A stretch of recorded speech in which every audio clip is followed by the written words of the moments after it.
Hi everyone, welcome to my channel. Today recipe దోసకాయ టమాటా పచ్చడి తెలంగాణ స్టైల్లో తయారు చేసే విధానం. ముందుగా దోసకాయ పీల్ చేసుకొని చేదుగా ఉందో లేదో చూసుకోవాలి. తర్వాత దోసకాయని పీసెస్ కింద కట్ చేసి పక్కన పెట్టుకోవాలి. తర్వాత ఆనియన్స్ టమాటాలు కట్ చేసి పక్కన పెట్టుకోవాలి. పచ్చడికి కావాల్సినవన్నీ తీసి పక్కన పెట్టుకోవాలి. ముందుగా స్టవ్ ఆన్ చేసి కడాయి పెట్టి కడాయిలో ఆయిల్ వేసుకొని హీట్ అయ్యేంత వరకు చూడాలి. ఆయిల్ హీట్ అయ్యాక ముందుగా పచ్చిమిర్చి ఫ్రై అవనివ్వాలి. పచ్చిమిర్చి ఫ్రై అవనిచ్చి ఫ్రై అయ్యాక మిక్సీ జార్లో తీసుకొని చల్లారనివ్వాలి.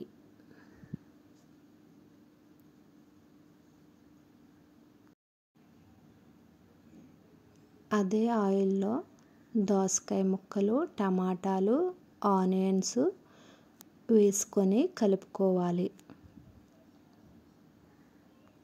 అలా కలుపుకున్నాక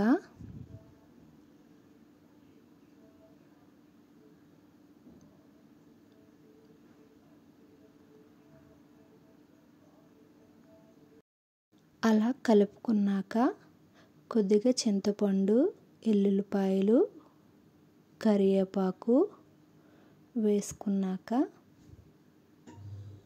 మళ్ళీ కలుపుకోవాలి.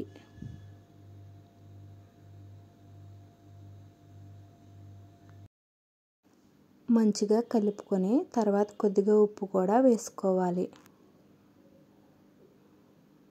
వేసుకొని బాగా కలిపి మూత పెట్టుకొని ఒక 15-20 మినిట్స్ బాగా మగ్గనివ్వాలి. ఒకసారి మూత తీసుకొని దోసకాయ ముక్కలు మగ్గావో లేవో చూసుకోవాలి. కొంచెం మగ్గనిచ్చి కొంచెం పసుపు వేసుకొని కలుపుకోవాలి.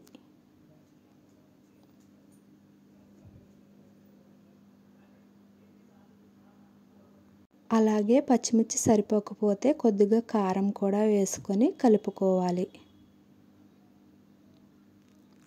అలా బాగా కలుపుకొని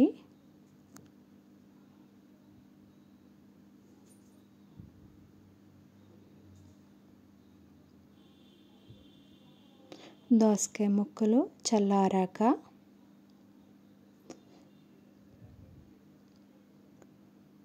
ఇందాక పచ్చిమిర్చి పక్కన పెట్టుకున్నాం కదండి, అవి తీసుకొని అదే మిక్సీ జార్లో దోసకాయ ముక్కలు చల్లారిన తర్వాత వేసుకోవాలి. మిక్సీలోకి తీసుకున్నవి మిక్సీ పట్టుకోవాలి.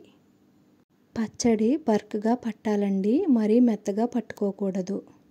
ఇందాక వేసిన ఉప్పు సరిపోకపోతే సాల్ట్ కొంచెం వేసుకోండి. తరువాత పచ్చడిని పోపు వేసుకోవాలి.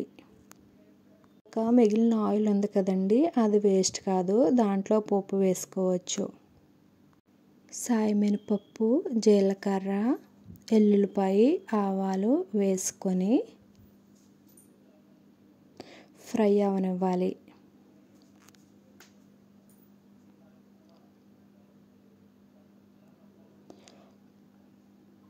అలాగే ఎనిమిరగాయలు కరివేపాకు కూడా వేసుకోవాలి.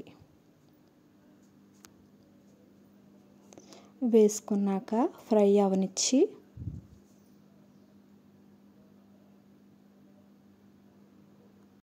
ఇందాక మిక్సీ పట్టిన పచ్చడిని పోపు వేసుకోవాలి.